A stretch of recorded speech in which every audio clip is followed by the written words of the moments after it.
اعوذ باللہ من الشیطان الرجیم، بسم اللہ الرحمن الرحیم۔ سورۃ الاعراف چل رہی ہے جی، پارہ نمبر 8، رکوع نمبر 16 ہے آج۔ وَإِلَىٰ عَادٍ، اور عاد کی طرف، اخاہم ہودا، ان کے بھائی ہود علیہ السلام کو بھیجا۔ قال، آپ نے فرمایا، یا قومی، اے میری قوم، اعبدوا اللہ، اللہ کی عبادت کرو، ما لکم من الہ غیرہ، تمہارا کوئی اس کے سوا معبود نہیں، افلا تتقون، کیا تم نہیں ڈرتے۔ یہ پیچھے ہم کل حضرت نوح علیہ السلام کا ذکر پڑھ رہے تھے۔ اللہ تعالیٰ کی ذات نے آپ کو بڑی طویل عمر عطا فرمائی، ایک قوم کی طرف آپ کو مبعوث فرمایا، اور پھر وہ جو حضرت نوح علیہ السلام کی قوم ہے وہ غرق کر دی گئی تھی اپنی کارستانیوں کی وجہ سے۔ اب آج کے رکوع میں اللہ تعالیٰ کی ذات نے حضرت ہود علیہ السلام کی قوم کا ذکر کیا۔ ان کی قوم کا نام تھا عاد، یہ ان کے کسی پردادا کے نام پہ ان کی وہ نسبت سے چلا آ رہا تھا نام، قوم عاد۔ ان کے پیغمبر کا نام تھا ہود۔ اب اللہ کی ذات فرما رہی ہے کہ آپ نے بھی کیا پیغام دیا اپنی قوم کو کہ اے میری قوم، اللہ کی عبادت کرو، جیسے حضرت نوح علیہ السلام نے بھی سب سے پہلا جو پیغام تھا وہ، یعنی ہر پیغمبر کا مقصد کیا تھا کہ انسانیت کا جو ٹوٹا ہوا تعلق ہے رب کی ذات کے ساتھ وہ قائم کرنا۔ تو آپ نے بھی اللہ کی عبادت کا سبق دیا اپنی قوم کو، اور ساتھ فرمایا فلا تتقون، کیا تم نہیں ڈرتے۔ قال المالا الذین کفروا من قومہ، کہنے لگے وہ سردار جو کافر تھے آپ کی قوم سے، انا لنراک فی صفاحۃ، ہم تو خیال کرتے ہیں ہود تم بڑے نادان ہو، وَإِنَّا لَنَظُنُّكَ مِنَ الْكَاذِبِينَ، اور ہم گمان کرتے ہیں کہ تم جھوٹوں میں سے ہو۔ اب یہ پیچھے حضرت نوح علیہ السلام کی جو قوم ہے ان کا بھی یہ ملتا جلتا رد عمل تھا کہ وہ کہنے لگے کہ ہم تمہیں بھٹکا ہوا پاتے ہیں راہ ہدایت سے۔ یہ ان کی جو حضرت ہود علیہ السلام کی قوم ہے وہ بھی کیا کہہ رہی ہے، قوم عاد بھی، کہ ہم تو دیکھتے ہیں کہ تمہارے اندر عقل کی کمی ہے، تم نادان ہو، اور ہمارا خیال ہے کہ تم جھوٹوں میں سے ہو۔ کالا، آپ نے فرمایا، یا قومی لیسا بی صفاحۃ، مجھ میں کوئی نادانی نہیں، ولاکنی رسول من رب العالمین، میں تو اللہ رب العالمین کی طرف سے رسول ہوں۔ یعنی پیغمبر دیکھیں بجائے ان کے ساتھ لڑنے بڑنے کے ایک سمپل سا جواب دے کے تو ان کو ان کی بات کا دلیل کا رد فرما رہے ہیں کہ میرے اندر عقل کی کمی نہیں ہے، میرے رب نے مجھے تمہاری طرف رسول بنا کے بھیجا ہے۔ ابلغکم رسالاتی ربی، میں پہنچاتا ہوں تمہیں پیغامات اپنے رب کے، وانا لکم ناصح امین، اور میں تمہارا ایسا خیرخواہ ہوں امین جو دیانت دار ہو۔ اواجب تم، کیا تم تعجب کرتے ہو، ان جاءکم ذکر من ربکم، کیا آئی تمہارے پاس نصیحت تمہارے رب کی طرف سے، علی رجل، ایک ایسے آدمی کے ذریعے، منکم تم میں سے ہے، لینذرکم تاکہ وہ تمہیں ڈرائے عذاب الہی سے۔ وَاذْکُرُوا، اور یاد کرو، اذ جعلکم خلفاء من بعد قوم نوح، جب اس نے تمہیں بنا دیا جانشین قوم نوح کے بعد، وزادکم فی الخلق بسطۃ، اور بڑھا دیا تمہیں جسمانی لحاظ سے قد و قامت میں، فاذکروا علی اللہ، تو یاد کرو اللہ کی نعمتوں کو، لعلکم تفلحون، شاید تم کامیاب ہو جاؤ۔ اب اللہ تعالیٰ کی ذات نے پیغمبروں کی جو ڈیوٹی لگائی ہے، سب سے پہلی چیز کیا ہے کہ وہ اللہ کی وحدانیت کا اقرار کریں، لوگوں کے سامنے اظہار کریں، اور دوسری کہ اپنی جو رسالت ہے اس کی گواہی۔ پیغمبر سب سے پہلے اپنے گواہ خود ہوتے ہیں کہ وہ اپنی رسالت کی گواہی دیتے ہیں کہ میں تمہاری طرف اپنے رب کے پیغامات لے کے آیا ہوں، وانا لکم ناصح امین، اور میں ایسا خیرخواہ ہوں جو دیانت دار بھی ہے۔ یعنی پیغمبروں کا جو کام ہے، جو مشن ہے، وہ یہ نہیں ہے کہ اللہ کی ذات نے جو حکم دیا اس کے ساتھ کوئی اپنی احکامات کی ایڈیشن کرتے پھریں۔ سب سے بڑی رازداری اور ایمانداری ان کی کیا ہے کہ وہ چیز انسانیت تک پہنچاتے ہیں جو اللہ کی ذات نے حکم دیا، اور جتنا حکم دیا ہے، نہ اس سے آگے نہ اس سے پیچھے۔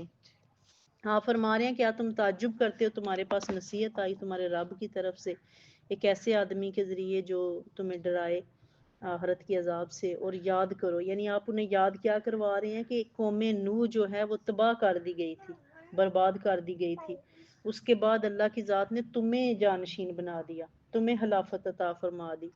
یعنی میرے پاس نبوت آ گئی ہے حضرت نوح علیہ السلام کے بعد، اور تمہارے پاس حکمرانی آ گئی ہے، تو تمہیں قد و قامت میں اللہ نے بڑھا دیا اللہ کی نعمتوں کو۔ یہ قوم عاد جو ہے یہ بڑی سٹرونگ قوم تھی، دنیا میں کسی قوم کے اتنے لمبے قد نہیں ہوئے جتنے قوم عاد کے تھے۔ تو یہ جو نعمتیں ہوتی ہیں، نعمتوں کی فراوانی بعض اوقات انسان کو بھٹکا دیتی ہے جب انسان کے اندر یہ چیز سما جاتی ہے نا کہ میرے پاس بڑی صحت ہے، میرے پاس بڑی قوت ہے، میرے پاس بڑا مال و دولت ہے، میرے پاس بڑے رشتہ داری ہیں، یہ چیز بعض لوگوں کو نا اللہ کی راہ کی جو ہدایت ہے اس سے بٹکا دیتی ہے۔ اور جب بندہ کسی نہ کسی سیک میں رہتا ہے، بعض اوقات آپ نے دیکھا ہوگا کہ کسی کے پاس بڑی دولت ہے لیکن اس کے پاس صحت نہیں ہے، اور اس میں آٹومیٹکلی عاجزی آ گئی ہے۔ کسی کے پاس صحت ہے، دولت نہیں ہے، اس کے پاس بھی عاجزی اور انکساری ہے۔ یعنی ایک چیز ہونا اور ایک کا نہ ہونا یہ بھی اللہ کی رحمت ہے۔ ہر چیز ہی مل جائے، ہر چیز پہ تسلط ہو جائے تو پھر بندہ فرعون بننے میں دیر نہیں لگاتا۔ وہ فرعون کیا تھا؟ اس کی قوت، اس کی سطوت کا، اس کی صحت کا یہ عالم تھا، اس کو کبھی سر میں معمولی سا درد نہیں ہوا تھا۔ اور یہ تکلیف کا نہ ہونا، اس نے کہا کہ مجھے تو کبھی یہ لوگ بیمار پڑتے ہیں، مجھے تو کبھی تکلیف نہیں ہوئی۔ پھر اس نے نعرہ لگا دیا انا ربکم الاعلی، میں سب سے بڑا تمہارا رب ہوں۔ یعنی انسان اپنے آپ کو وہ جبر و استعداد جب ملتا ہے، جب قوت و شوکت ملتی ہے، جب سطوت ملتی ہے، جب دولت کی فراوانی ہو جاتی ہے، تو پھر کچھ لوگ ہیں جو ہضم کر جانتے ہیں، کچھ لوگ جو ہیں وہ واپس سے باہر ہونا شروع ہو جاتے ہیں۔ تو اس لیے آپ نے یاد کروایا کہ تم یاد تو کرو کہ اگر اللہ وہ قوم برباد کرنے پہ قادر ہے، نوح علیہ السلام کی قوم کے پاس بھی بڑا کچھ تھا، وہ سارے غرق کر دیے گئے، تو تم بھی ڈرو اس کے عذاب سے۔ کالو یعنی آپ کا لیکچر سن کے کالو کہنے لگے اجیتنا، کیا تم ہمارے پاس اس لیے آئے ہو، لنعبد اللہ وحدہ، کہ ہم ایک اللہ کی عبادت کریں، ونذر اور چھوڑ دیں ماں کانا یعبد آباؤنا، ان معبودوں کو جن کو ہمارے باپ دادا پوجا کرتے تھے۔ کیا تمہارے پاس اس لیے تم ہمارے پاس آئے ہو؟ فاتنا، لے آؤ ہمارے پاس بما تعدنا، وہ عذاب جس سے تم ہمیں ڈراتے ہو، ان کنت من الصادقین، اگر تم سچے ہو۔ یعنی دیکھیں انسان جب اپنی آئی پہ آتا ہے تو اگلے کو للکار کے کہتا ہے تو کر لے جو کرنا ہے۔ تو انسان کچھ نہیں کرتا، کرنے والی ذات رب کی ہے۔ تو جب اس کے پیغمبروں کو کھلا چیلنج دیا جائے کہ تم لے آؤ وہ عذاب، یہ دیکھیں وہ سب سے پہلی چیز جس کو جٹلا رہے ہیں وہ کیا ہے؟ اللہ کی وحدانیت۔ وہ کہتے ہیں کہ ہم تمہارا دل ہے کہ ہم تمہارے اللہ کی عبادت کریں، یعنی وہ پیغمبروں کو کیا کہتے ہیں کہ تمہارا رب ہے، ہم تمہارے رب کی عبادت کریں اور اپنوں کو چھوڑ دیں، وہ معبود جن کی ہمارے باپ دادا پوجا کیا کرتے تھے۔ تو جاؤ لے آؤ جس عذاب سے ہمیں ڈرا دے۔ قالا، حضرت ہود علیہ السلام نے فرمایا قد واقع علیکم من ربکم، واجب ہو گیا تم پر تمہارے رب کی طرف سے رجسن، عذاب، وغضب اور غضب۔ تجادلوننی، کیا تم مجھ سے جھگڑا کرتے ہو، فی اسماء سمیتموہا، ان ناموں کے بارے میں جو رکھ لیے ہیں تم نے، انتم وآباؤکم، تم نے اور تمہارے باپ دادا نے، ما نزل اللہ بہا من سلطان، حالانکہ نہیں اتاری اللہ نے ان کے لیے کوئی سند۔ فانتظروا، تم بھی انتظار کرو، انی معکم من المنتظرین، میں بھی تمہارے ساتھ انتظار کرنے والا ہوں۔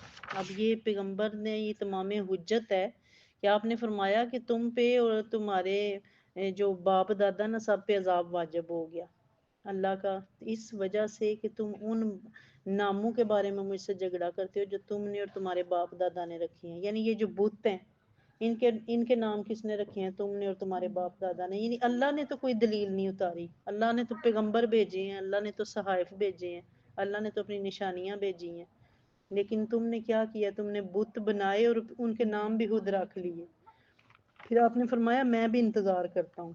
فان جینا، یعنی جب پیغمبر، یہ دیکھیں وہ سکھا کے آ رہے ہیں کہ جب بندہ دعا کرتا ہے اللہ کی بارگاہ میں تو پھر ویٹ کرے، دعا کے قبول ہونے کا ویٹ کرے۔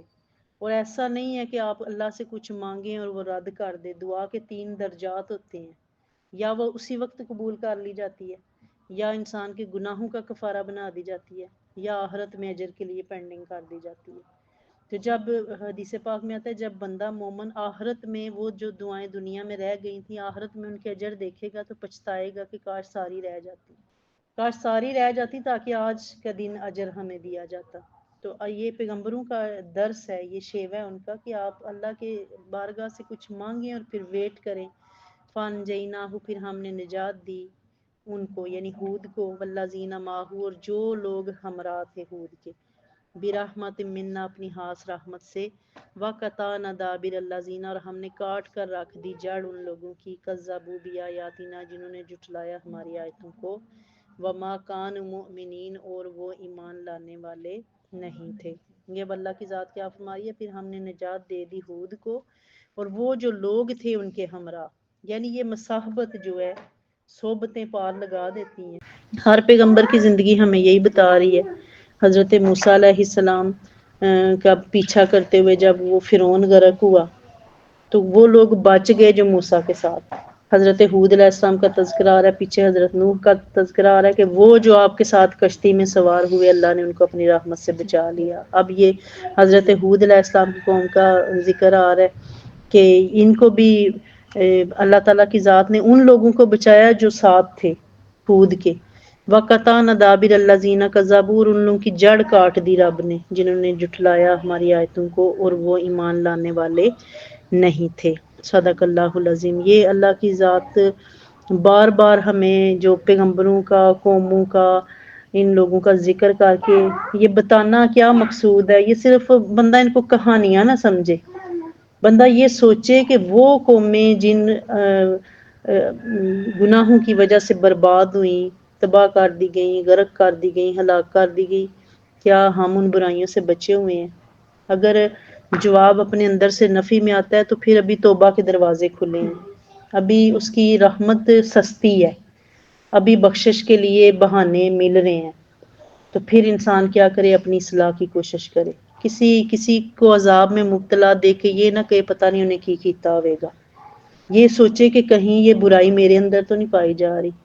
تو اللہ تعالیٰ اپنے عذاب سے بھی محفوظ فرمائے۔ ہمارے لیے تو یہ امت محمدیہ صلی اللہ علیہ وآلہ وسلم کے لیے یہی ایک چیز ہے کہ ہم اپنے رب سے کیا مانگیں، ربنا آتینا فی الدنیا حسنۃ وفی الآخرۃ حسنۃ وقنا عذاب النار، کہ یا اللہ ہم اتنے جوگے ہی نہیں ہیں، نہ ہم دنیا میں تیرا عذاب سہ سکتے ہیں، نہ آخرت میں ہم اس قابل ہیں کہ ہم کچھ برداشت کر سکیں، اس لیے تو ہمیں دنیا میں بھی بہتری عطا فرما، آخرت میں بھی بھلائی عطا فرما، اور ہمیں دوزخ کے عذاب سے محفوظ فرمانا۔ اللہ کی ذات ہمارا حامی و ناصر رہے، اور اللہ ہمیں بیماریوں سے بھی بچائے، ناگہانی آفتوں سے بھی محفوظ فرمائے، اور ہمیں دنیا اور آخرت کے ہر میدان میں کامیابی عطا فرمائے۔